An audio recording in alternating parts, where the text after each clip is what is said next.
Ya, baik. Assalamualaikum warahmatullahi wabarakatuh. Waalaikumsalam warahmatullahi wabarakatuh. Ya, pada kesempatan pada siang hari ini, alangkah baiknya sebelum kita memulai pelajaran, kita berdoa agar mendapatkan kelancaran dalam menyerap ilmu pengetahuan. Berdoa, mulai.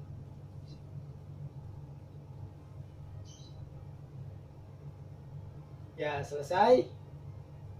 Ya, baik. Anak-anak, gimana kabarnya nih pada siang hari ini? Baik semua? Alhamdulillah baik Pak. Ya, alhamdulillah ya, baik semua. Semoga kita selalu senantiasa diberi kesehatan oleh Allah Subhanahu wa taala. Sebelum kita mulai, Bapak ingin mencoba absen dahulu ya. Agung Heka, Saya Pak Agung hadir Pak. Farhan Muhammad Fauzi, Saya Pak, Farhan hadir Pak. Adam Laksa, Ya Pak, saya Adam hadir Pak. ya baik, sudah hadir semua ya. Nah, pada pertemuan minggu lalu kita telah membahas tentang ginjal sebagai sistem ekskresi dan juga bagian dari ginjal yaitu nefron.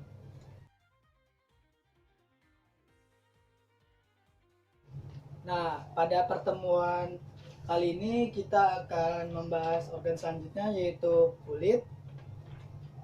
Yang kedua adalah paru-paru dan yang ketiga adalah hati. Nah, sekarang kita akan mulai pada organ yang pertama yaitu kulit. Ya, baik anak-anak, kira-kira kenapa ya kulit ini berperan sebagai sistem ekskresi? Apakah ada yang tahu?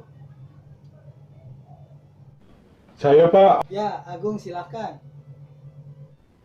Ya Pak, jadi kulit itu sebagai sistem ekskresi karena kulit itu menghasilkan keringat ya Pak. Seperti itu Pak. Ya, baik Agung, terima kasih atas jawabannya. Jadi tepat sekali yang dijawab oleh Agung. Jadi yang pertama, kulit itu menghasilkan keringat.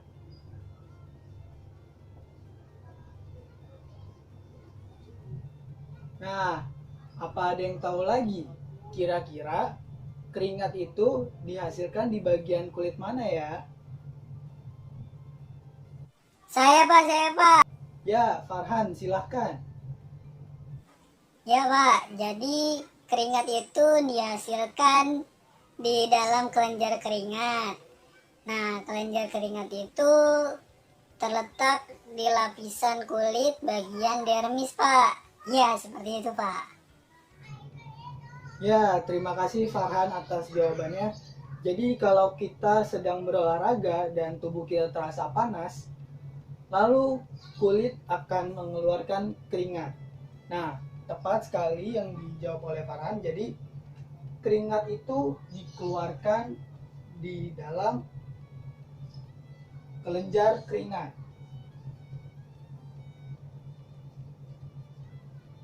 Nah, kelenjar keringat ini berada di dalam lapisan kulit, yaitu di lapisan dermis. Dermis.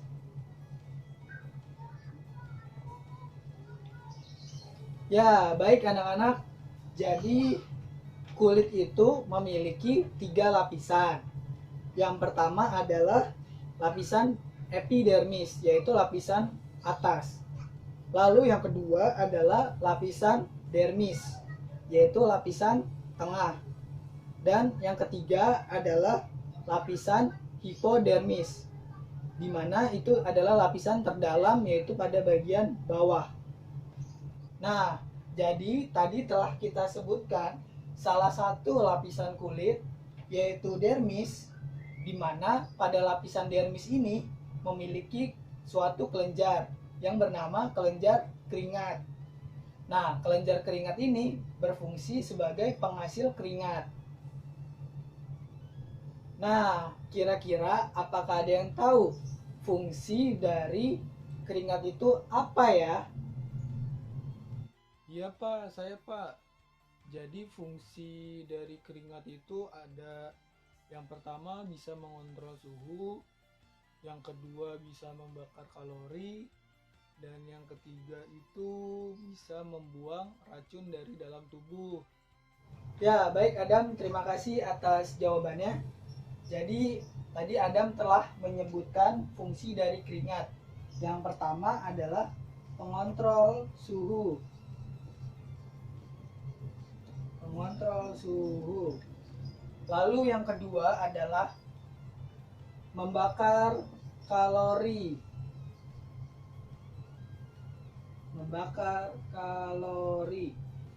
Dan yang ketiga adalah membuang racun dari dalam tubuh. Membuang racun. Nah, sudah tepat yang dijawab oleh Adam.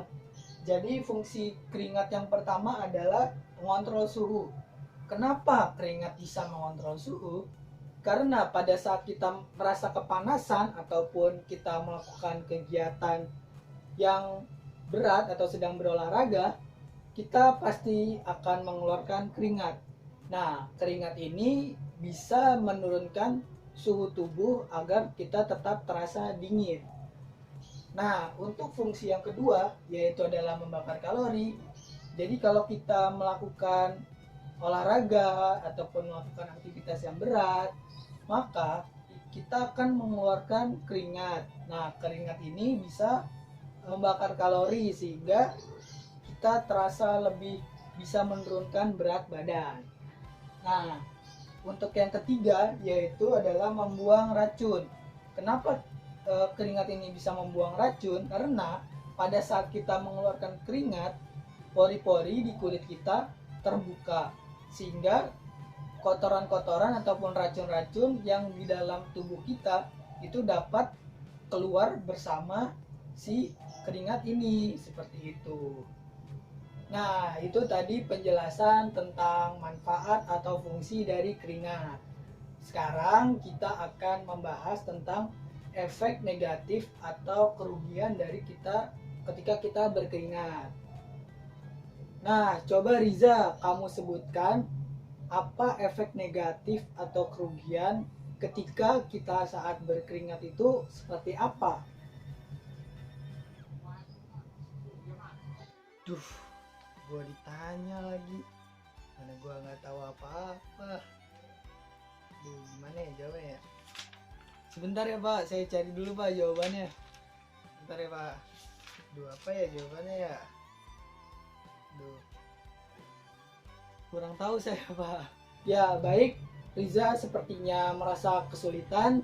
Apakah teman-teman di sini bisa membantu Riza dalam menjawab? Saya Pak. Ya, coba Agung, silakan. Jadi efek negatif atau kerugian yang ditimbulkan dari keringat berlebihan itu seperti kita mengalami dehidrasi, terus juga menyebabkan bau badan, dan juga menyebabkan penyakit biang keringat. Ya, Agung, terima kasih atas jawabannya. Jadi tadi Agung menjawab tentang efek negatif atau kerugian dari keringat adalah yang pertama dehidrasi.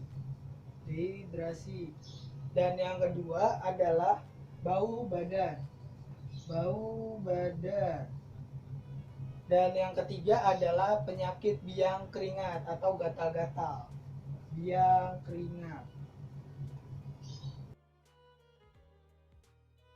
Nah, jadi itu adalah efek negatif yang ditimbulkan ketika kita sedang berkeringat yang berlebihan. Yang pertama adalah dehidrasi.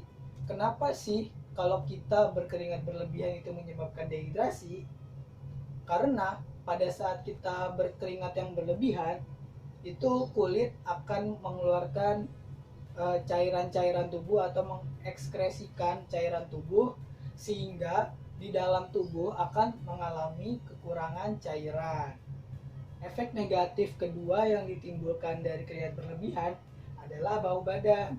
Karena ketika kita sedang berkeringat dan tidak cepat-cepat untuk dikeringkan, maka keringat itu akan mengendap di kulit sehingga dapat menyebabkan aroma-aroma yang tidak sedap di area badan. Nah, efek selanjutnya yang ditimbulkan dari ketika kita berkeringat berlebihan adalah biang keringat. Karena pada saat kita berkeringat dan itu tidak dikeringkan, maka keringat itu akan mengendap, lalu dengan durasi yang cukup lama, maka akan mengundang jamur ataupun bakteri untuk hidup di kulit kita, sehingga kulit kita akan menjadi bercak-bercak merah dan terasa gatal-gatal seperti itu. Ya, baik. Jadi kesimpulan pembelajaran pada siang hari ini adalah yang pertama, kita sudah mempelajari organ kulit, yang mana organ kulit ini berperan sebagai sistem ekskresi yang mengeluarkan keringat. Nah, untuk organ yang kedua, kita mempelajari paru-paru, yang mana paru-paru ini mengekskresikan uap air dan juga karbon dioksida. Lalu untuk organ yang ketiga, kita telah mempelajari hati, yang mana hati ini mengeluarkan atau mengekskresikan empedu sebagai produk ekskresinya. Ya, sampai di sini apakah ada yang ingin ditanyakan?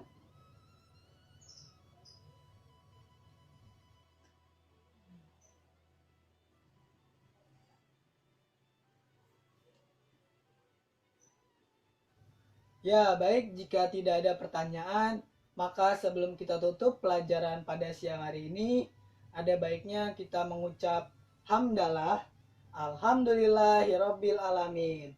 Semoga pelajaran yang didapat pada hari ini kita mendapatkan ilmu yang bermanfaat. Terima kasih atas perhatian semuanya. Kurang lebihnya mohon maaf. Wabillahi taufiq wal hidayah. Wassalamualaikum warahmatullahi wabarakatuh. Waalaikumsalam warahmatullahi wabarakatuh. Makasih Pak.